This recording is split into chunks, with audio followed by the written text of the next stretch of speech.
I know you're hating on me because I'm famous. I know you're hating on me because I'm famous. I know you're hating on me because I'm famous. They all know what my name is.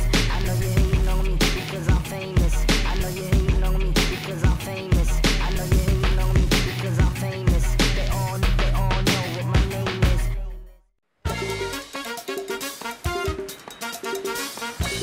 Hi, it's Angie Welsh and welcome to the world of surfing, a surfer's paradise. For a professional surfer competing in the World Tour of Surfing, the world title is the highest achievement. The Quicksilver Pro is the first event of the year on the Surfing World Tour. Snapper Rocks is the home to this event and is the perfect place and wave to start the year.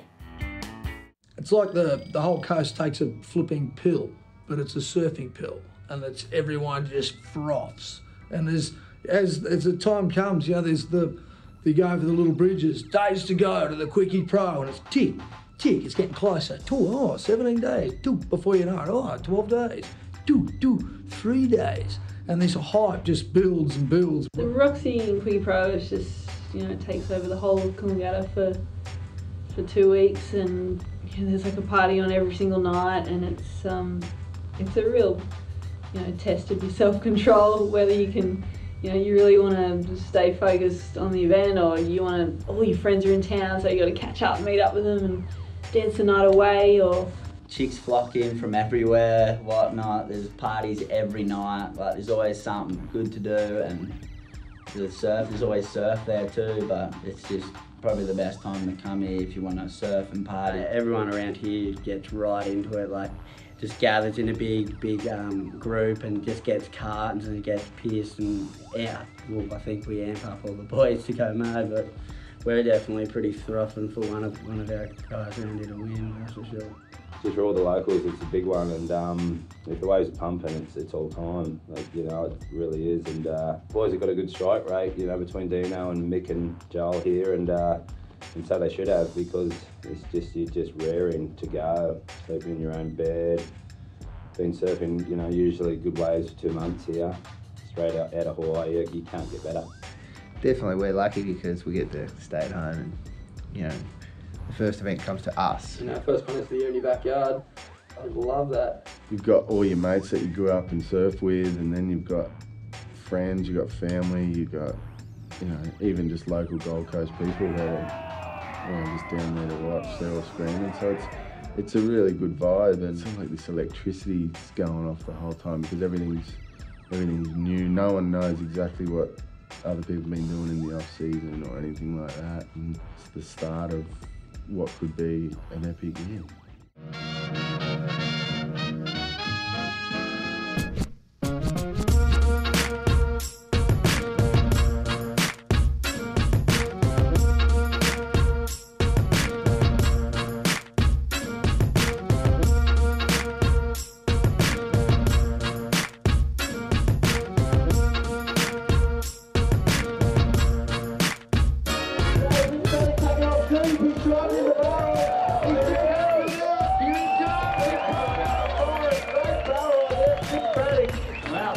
Down the bottom, nose is placed on the back of his hands, back to the bow source. Plenty more coming up, folks. Here he goes, banging it out the top, air drop, the other inside. It's a kind of an event where it's probably our most strongest event, so there should never be a time where we don't place in the finals.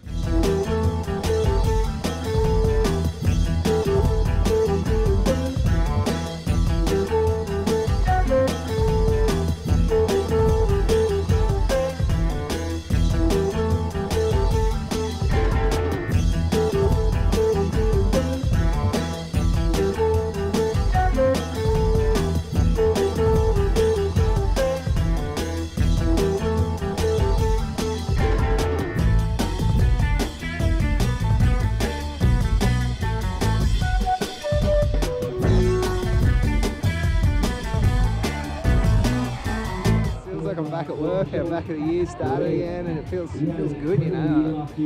Just awesome to kind of, starting at home is a great feeling, but just even being back in the competitors race. Pretty damn rippable out there. It's, you know, when you get one of those good ones, it's just face with the thickest wall, you just go top to bottom. can do whatever you want. So many things go through your head, like what kind of turn do you want to do, because it's just a perfect wall, just maroon.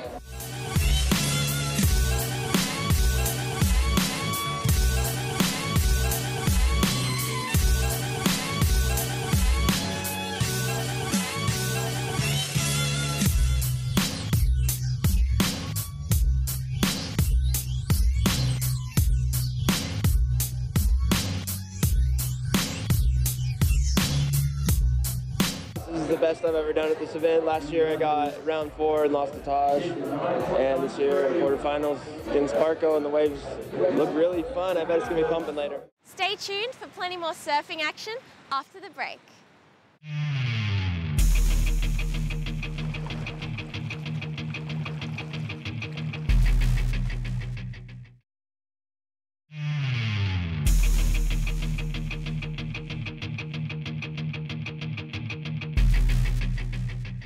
Gold Coast is so cool because it's just warm water and it's like a really cool environment, beautiful beaches and lots of people around and all this excitement, and I definitely get into it and I'm psyched, you know, and winning heats is just a cool way of, you know, reason to stick around.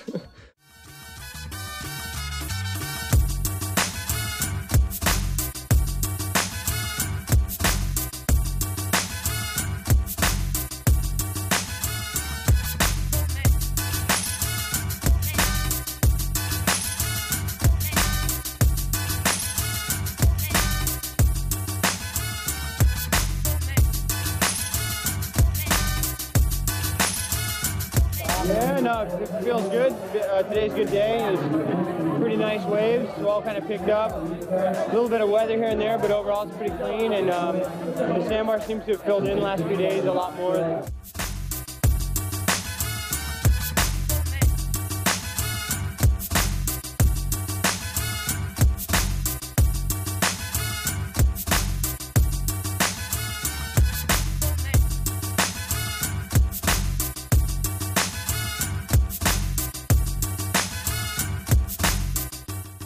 A good start's obviously important, but it's not totally essential, you know. I mean, the first year I won the title, I got last in the first contest. So, you know, it can also motivate you, and you know, it just puts the pressure on you a little bit. And if you're good with pressure, or if it focuses you more, that's, you know, it's good. This first event is one of those ones where if you get a good jump on the other guys, then you know, it sort of sets up your year a bit. But in saying that, it's hard to lead from the start all the way to the end. You know, just with that constant target on your back. So pack your bags, we're on the road again. When I get home, I can't tell you. The Dream Tour is made up of a range of different surfing locations, finishing up each year at the Billabong Pipeline Masters. Well, Pipeline's basically the Wimbledon of surfing. It's like the pinnacle of the sport. Always has been. It's like been the proving ground. It always came down to that event as the last event in the year, and it was always the one that decided world titles, and it's like where it went down. And if you didn't really have an act out there, then it's going to be tough to do well on the tour, to really finish the year strong. And I think there's always been a separate badge of honor, a badge of award, sort of like, I don't want to call it a Purple Heart or a Gold Star or something like that and give it a military ring, but there's always been something very special. And it's sort of like non-visually hangs on your lapel, because if you're a pipe master and you're on that roster and you're on that award, that trophy, you're on it for life. It's where everyone comes to prove himself, and it's quite a hard wave to surf and get it right. And I think it's a really good chance for them to surf with only one other person in the water. And everyone gets stoked on that as well, because it never really happens. You know, there's always 50 or 60 guys out in the lineup when it's good. We stay right in front of pipe, and it's unbelievable. And part of our preparation is Taj, just get out there and surf it as much as you can. It's the only way you're going to get good out there and get a bit of respect as well. When it's big, you could see waves coming from half a mile out to sea, and it's the most craziest feeling ever. I mean, when guys are getting crazy barrels on the inside, the whole Volcom house will be yelling, or the whole beach will be erupting. People are watching, and if you don't go on waves, you're gonna be ridiculed. Everything was just on the line. It's just like the Super Bowl or something. It's just everyone's watching. It's Pipeline's our favorite wave. It's what we come here for. It's just a lot of emotions and a lot of things on your mind, so you try and just channel it out and think about just that one thing you have to do is just get a barrel.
More epic waves from the Billabong Pipeline Masters.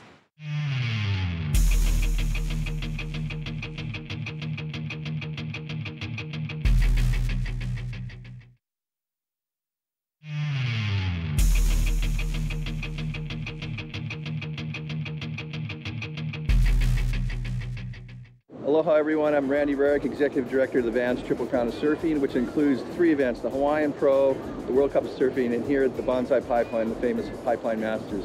Now, these 3 events represent the pinnacle of surfing for the Hawaiian surfers, as well as the World Tour surfers, because it finalizes the final events on the tour. And the Pipeline Masters has been running for 38 years, and as such is the longest running professional surfing event in the world. It's the best show on earth, because nowhere else can you come down, put your towel on the beach, watch the best surfers and the best waves, and not have to pay anything for it.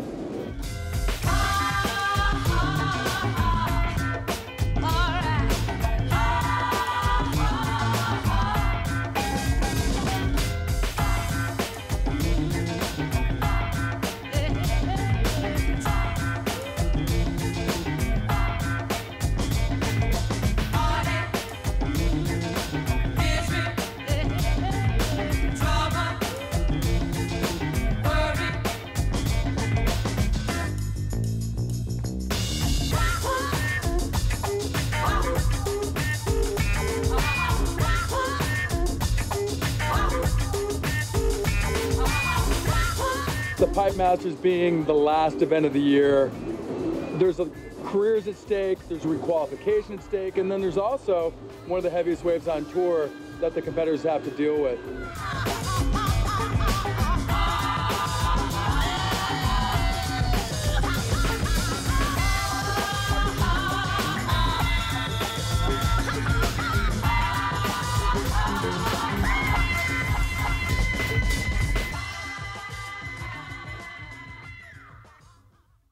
Just surfing against those guys and being out there in the water with those guys is just a great honor, because when I was at Grom, you know, I used to watch the Pipe Masters all the time. You know, just you couldn't even fathom paddling into those waves, and then being out there, it's a great honor, and stoked to be a part of it. Really am. So pack your bags, we're on the road again. When I'll be home, I can't tell you. Let's hear from some of surfing's most legendary world champions on what it takes to win a world title. What's it like to be a champion? I've been one all my life. There's the next field that I must conquer, which is surfing, and I'll be there. I think I'll be #1 in the world next week. I think that it just takes that real deep down driving desire to succeed that not everyone has. It's not, you know what I mean? Not everyone has that. And you've got to be willing to sacrifice all of the stuff that needs to be sacrificed in the pursuit of your own dreams and your own destiny. You set out when you first start surfing, your goal is to be world champion. if you want to take that path.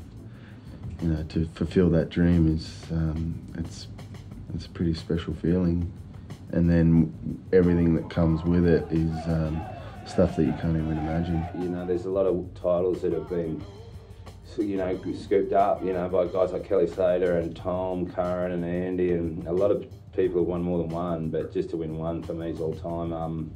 You know, especially because guys get on a roll so much, it's hard to get, you know, in between them, you know, when guys get on a roll. Or girls, for that matter of fact, because once you get the taste for it, you want more, but it means everything to a surfer. It meant everything to me, for sure. I don't know, I guess from the outside it seems a lot bigger than what I see it as, and maybe that's just because it's all happened so quickly. But I really, yeah, I don't know, it's just, you know, finish school, compete, go on the qualifying series, qualify, go on tour, everyone expects me to win, I win. The first year could have been a fluke, I'll do it again. I don't know, it all just seems like it's just all happened so perfectly. You know, some people win right away, like Kelly Slater. Some people take a long time. You know, like me, it took me 15 years to win a world title. You know, I think what it takes is just a lot of work, a lot of belief. You know, you have to believe in yourself, believe that you're the best at that time. Yeah, it took me a long time. It took me a lifetime and more, really. Didn't happen in my first time round, but it happened in my second. I got close my first time round, but after my hiatus and came back, and you know, it took a lot of preparation the second time, definitely more than the first, because I jumped straight out of school into my first stage of my career. But the second stage I did put a lot of training in, and I was a lot more mature and really played it out right perfectly, and that's what it takes. You know, it takes like a really perfect year where you put everything together and put everything aside just to win that title, and you got to kind of, you know, live it, breathe it, you know, 24/7 pretty much. When I competed, I didn't really have too many friends, fair to say. At that point in time, it was a fairly hostile environment. It was every man for himself. And you had your mates, but I suppose like we saw with Joel and Mick, when it comes to game day, it doesn't really much matter who it is you're against, you know what I mean? You're going out there to win, and you got to play your game to the best of your ability, regardless of who you're against. Coming up, we follow Mick Fanning on the way to his second world title win.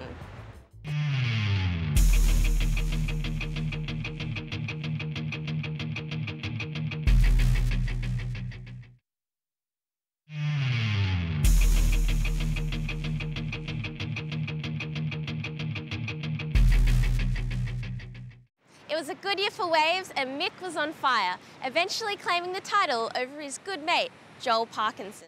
Here and now, we are face to face, caught in this time and place, but we are not afraid.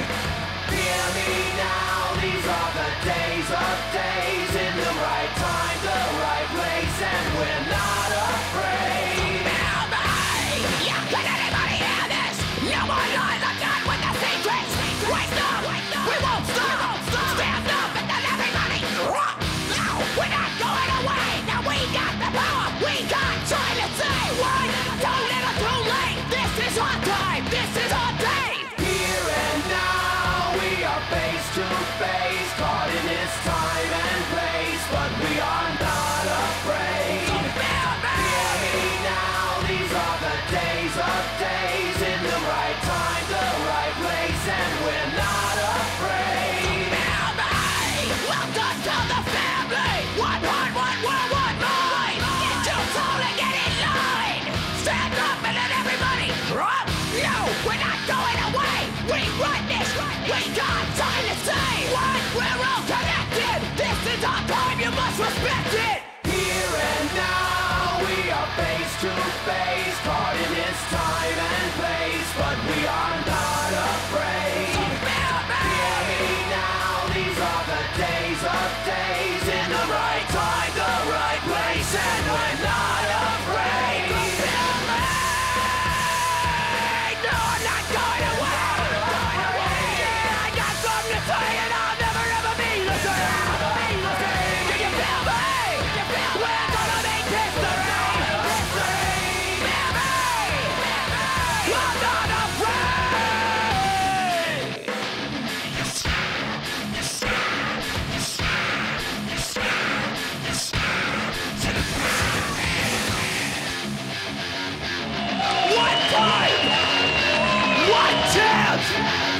to get it right.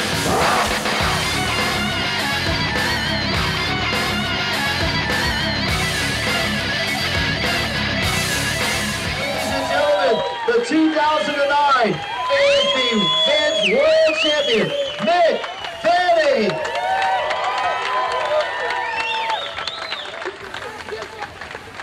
We'll have a photo up here. Let him kiss the glory, kiss the championship. You can think you know what's going to happen when you win a world title, but even then it's so different. What a great way to end the tour. Join us next time on A Surfer's Paradise when we meet up with heavy metal legends Metallica for a surfing road trip. Catch up with a group in California using surfing as a healing mechanism and hear from Barney Miller, a paraplegic surfer who is taking surfing to new heights. Well, if you want more action from this week's episode, then head on to our website, asurfersparadise.tv, where you can download some clips to watch anytime, anywhere. I'm Angie Welsh. Keep living the dream.